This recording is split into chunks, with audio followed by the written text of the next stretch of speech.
Alright, so let's get started. So I made a file with a folder within it. Just named it 1. When it comes to the size of the sprite, you're gonna make it depending on what software program you're working in, I think. What I did was I imported Ryu or Ken from Fighter Factory. I saved it as a PNG and brought it into Photoshop, and it was very, very tiny. It was like this small.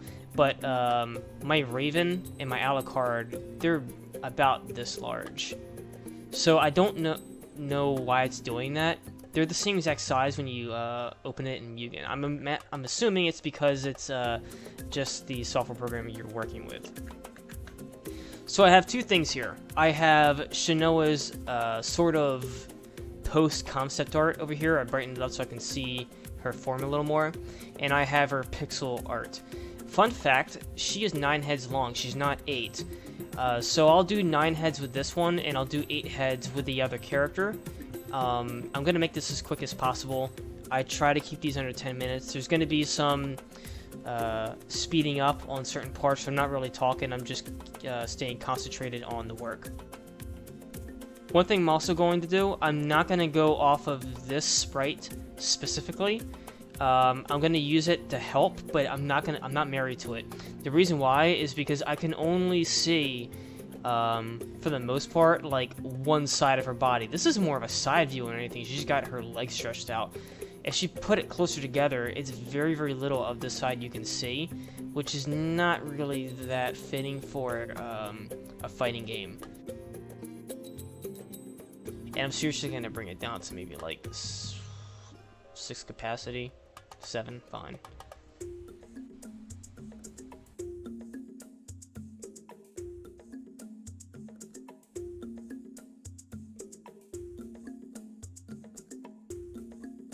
Let's do it this way instead.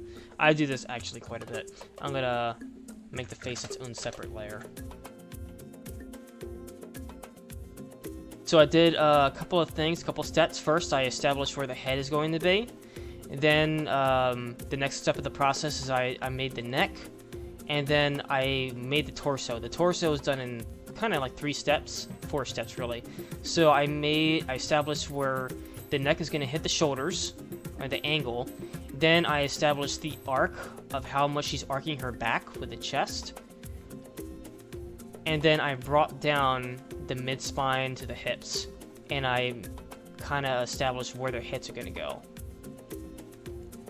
So this is called, I don't know if it's officially called this, but it's the shape of a fishhook. So you'll see it like that. Fishhook. And the only reason why I didn't just do that is because this is at an angle, so it's going to be a little bit more dynamic, it's going to be a little bit sharper. So now the legs. So in a sense, she's just doing that, so...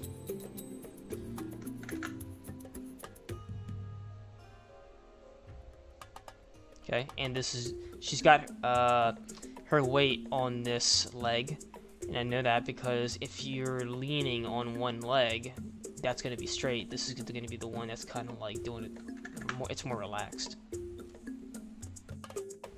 When it comes to legs and arms, you're making an S shape. So these are the arms, and you make the elbows midpoint, and then the hands will be right here. So I'll make the elbow, establish the elbow. So when it comes to the shoulders and the hips, they're always going to be opposite. So that means if this hip is straight, it's going to be more up, and this is going to be more down. So the hips are doing this. And if that's the case, what that tells you is that the shoulders are doing the exact opposite, which means that this shoulder needs to be up and this shoulder needs to be down. Let's erase that and see what that looks like.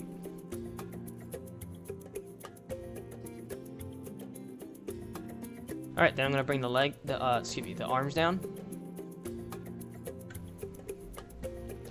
Now, the outline is complete. Well, almost complete. Let me establish the hands. So I'm seeing right here, she's got her hands like this. I feel like they're trying to do that here too.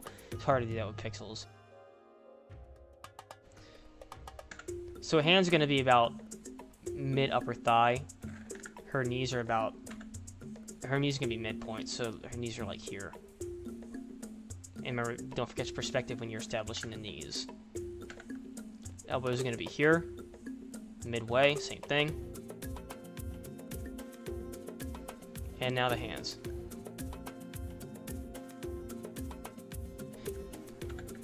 And normally I would just do this.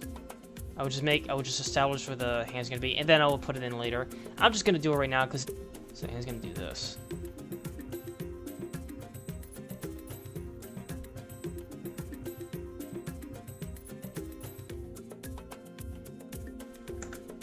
And you can relax him a little bit the more you work on it. We're not necessarily working on the details of every little thing, so the hands, it's fine. So those are the hands. I'm gonna merge those together, and I'm gonna work on the feet next. So you're gonna make a triangle. The bottom of the triangle is going to establish where the foot hits the floor.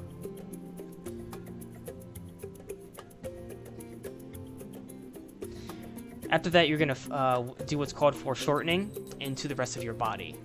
So if you have, do this real quick. So this is me. This is my shoulder, and then I have my hand right here. Okay, and I'm like, you know, that's foreshortening. So I'm gonna foreshorten. That just takes practice. Once you got it, you got it, and you're golden. So after that, you're gonna foreshorten the foot, so you make a circle. A lot of foreshortening is just accomplished with circles. And then you make the foot, the toes. And you can make these into shoes later and make them pointy. We'll get to that.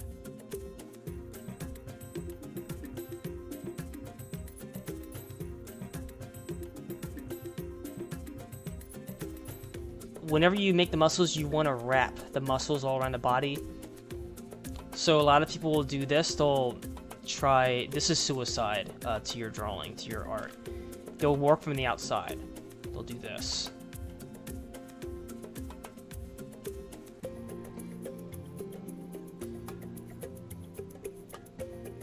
Okay. That's relatively pretty good, actually. But that's not the way you're supposed to do it, because it's always going to suffer. It's never going to look as good if you don't wrap it. So what you want to do is you want to go from the outside, and this is why establishing the knee is important, because you're going to wrap and cross through the knee, and then you're all of a sudden in the calf already, and then you bring it in. And you do the same thing on the other side.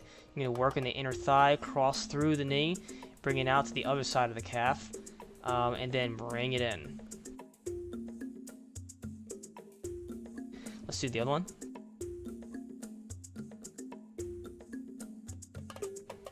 Okay, now I'm going to work on the torso and the hips. So I want to first establish where her breasts are going to be.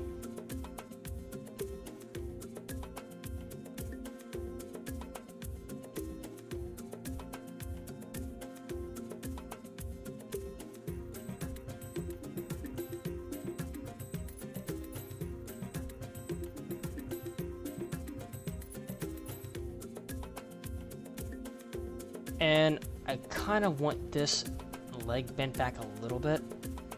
Of course, if I try and do that, I'm gonna have to rebuild it. So let's just do it.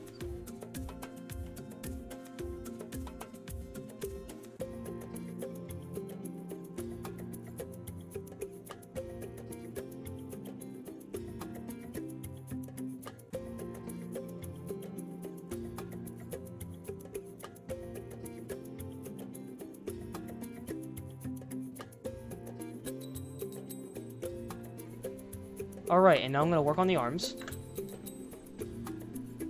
So, go in, cross, there's your elbow and forearm, you go back. Do the same thing. It's going to be less on the side. And do the same thing for the other one.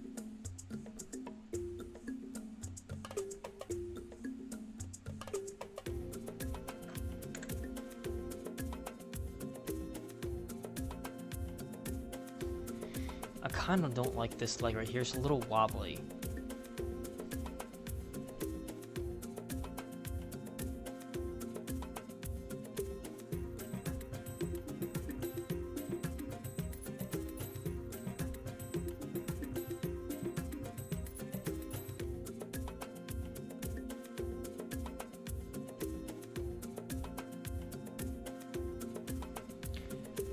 I feel like in the end, you're not going to want to see this version of Shinoa. You're going to want to see this version of Shinoa. This is the one you're going to be wanting to fight with.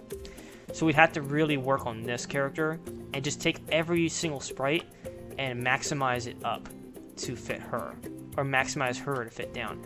Let's see what that looks like, actually. I'm curious.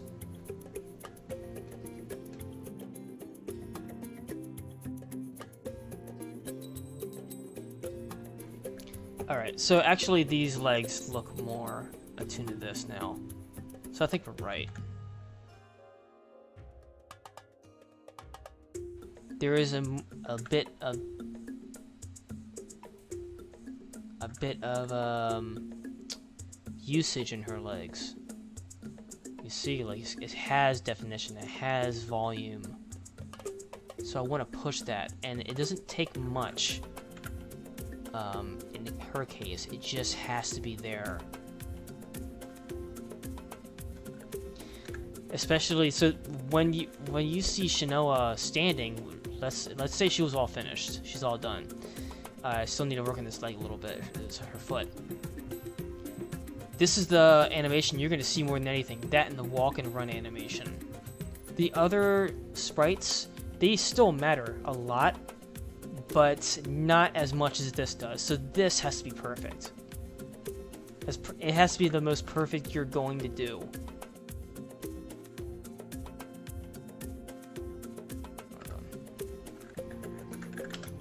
I really want to maintain the shape of her scalp because the hair really emphasizes that.